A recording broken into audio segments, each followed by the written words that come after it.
and it built in a wave. I actually came into it in 2016. I rode in on the crest of the wave, you could say. And the minute I clicked on the first ever video regarding the Mandela Effect, I would say that I knew within 2 minutes what it was. I had my hypothesis in 2 minutes after looking at the first Mandela Effect. But then I had to prove my hypothesis. That's what they call QED, what is to be demonstrated. And so then I spent from June that year until February of 2017 investigating and working out the research. And then in February of 2017, from February through October, I presented the whole enchilada. I did that in about 70 talks on the internet, so we're talking about 80 or 90 hours. And I also provided text to back it up, to back up my research. So that's the summary of my work on the Mandela Effect. Well, that's fascinating, John. It makes me even more anxious to hear what is the result of all of that research and contemplation. Let us have it. As soon as I detected this phenomenon, I was certain that it was proof that the intelligence of the Earth itself, the living intelligence of the Earth Mother, that entity, was actually hacking into human intelligence. Wow. And so I called it the Mother Hack. Wow. Well, John, I knew that you would have something that I've never considered before, and I'm not disappointed, and we just got started.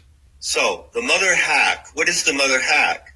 Well, I ascertained that the living intelligence of the Earth, which is capable of communicating in a specific and provable way to human subjects, was taking a huge leap in communication, and that she was actually hacking into an archonic system, the internet, and she was planting clues and signals in that system for people to notice, to bring wider attention to the fact that they could communicate with her.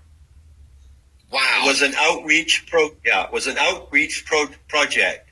I said, how on earth am I ever going to prove this? How on earth am I ever going to substantiate my hypothesis? So I set out extremely methodically.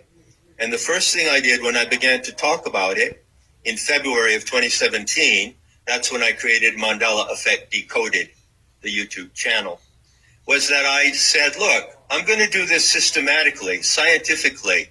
And here are 4 papers that are explaining my methodology. So one of those papers explained that I was going to take the items of the Mandela Effect, or attributed to it, on an item-by-item basis. I was going to look at each individual one of them. And in total, I think I covered about 85 instances. Yeah. And I made a point that I was going to set up the investigation with certain parameters and protocols. And I was going to determine, first of all, which effects were genuine and which were spurious, which were not credible. And I put a great deal of effort into that distinction, because some Mandela effects were really wild and unsubstantiated. I was only interested in those that I could substantiate.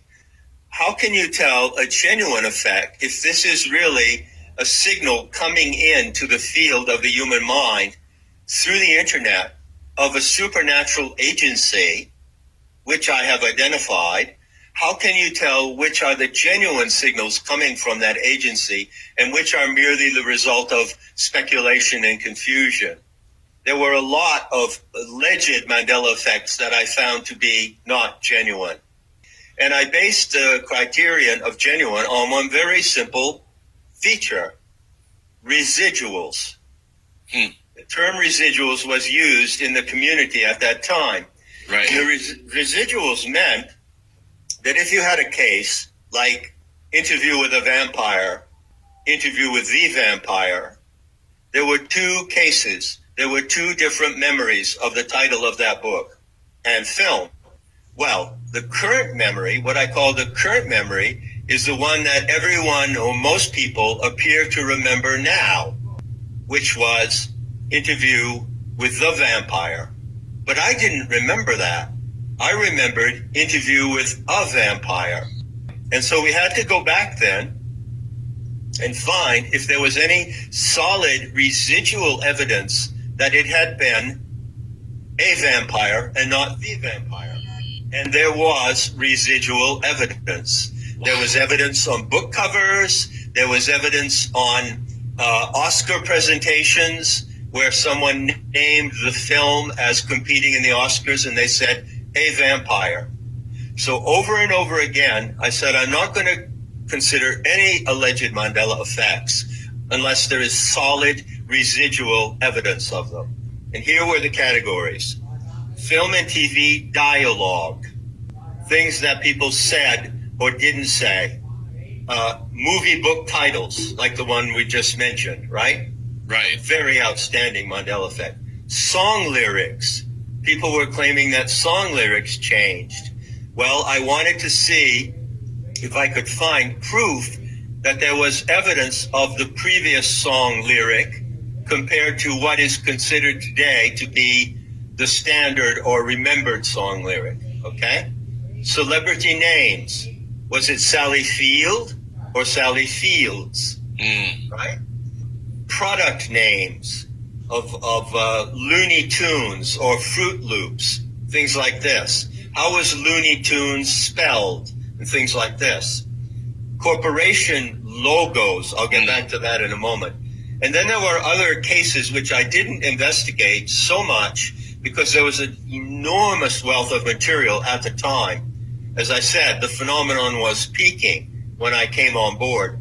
So geographical changes, changes in maps, anatomical changes, the heart had moved. Do you remember that one? I do remember that one. Yeah.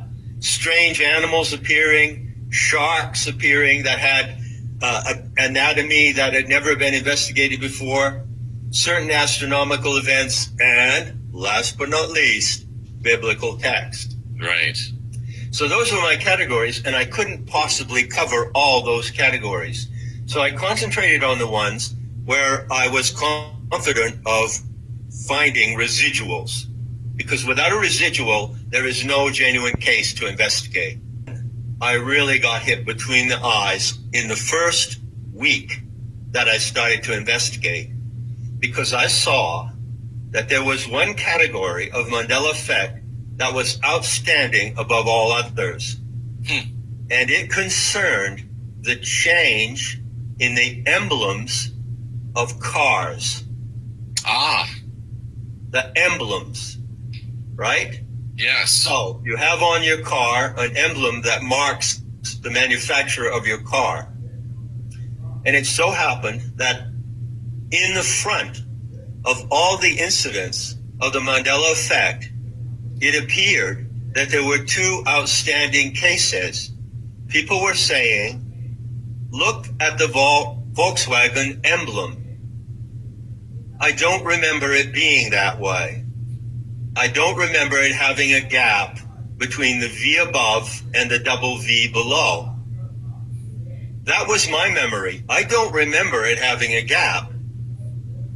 But other people only remembered it having a gap, which is the way that you see it today. And then the other one was the Ford logo. Now the Ford logo imitates the handwriting or signature of Henry Ford. And apparently, when he crossed the F, like you cross the T, he just made a stroke across the F. That is the Ford emblem that I remember. But now, everywhere you look in the world, the Ford cross, the little line that crosses the F, has a pigtail in it. It has a little curl in it. It's not just a bar or stroke. So I thought, wait just a minute here. Holy moly. We're not talking about some kind of manipulation of the internet where somebody or some agency hacked into the internet in a way, changed the information rewrote the data. We're talking about solid steel and iron material emblems. Now, John, are you telling me that you and other people remember that the Ford logo did not have that little curly Q at the end of it? It was just a straight stroke across the F? That's what I remember. Wow. Now that I don't remember. That's fascinating to me.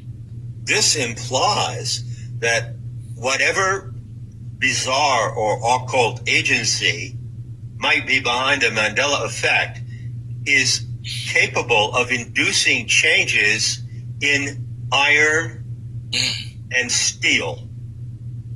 And so I went looking for residuals, and I found them. There were people who sent in photographs of engine blocks of Fords that had the Ford name printed on it without the pigtail in the signature. Wow. Solid residual evidence. Likewise, there were people who were turning up residual evidence of Volkswagen emblems that they actually possessed, or that they had photographs of, or that they found glimpses of in films in which there was no gap. Now I thought, this is heavy duty shit, man. How can this be? And John, it's interesting. I lived in Germany for 3 years back in the 80s, and I can remember the VW logos that I saw in Germany, no gap. That's right, no gap. But now if you go around car lots and you look at Volkswagens, they all have gaps. Yeah, wow. What kind of agency could have done that? I started to look at what I call the Ford VW cluster, and I put it down on a page as if you were putting two pieces of a jigsaw puzzle together. And then I built a cluster of other clues around that central pair. And when I was investigating it, I realized, first of all, I thought, if someone is signaling through this effect, they could change the emblems of many different brands of cars. Right. Why would they choose these two? Oh, boy. You see where I'm going? I don't know if you're going where I'm thinking, but is there a reason that maybe those two logos were affected when you have the connection, very strong philosophical, and maybe even a having met connection between the two men that are associated with those logos and the creation of them? Well, as far as I know, they didn't meet, Jeffrey, but they certainly knew of each other, and one of them had the picture of the other on his wall. He did. One of them was rewarded a Medal of Honor by the other. They were both featured as Man of the Year in Time magazine in the 1930s, and they both shared one very deep common interest.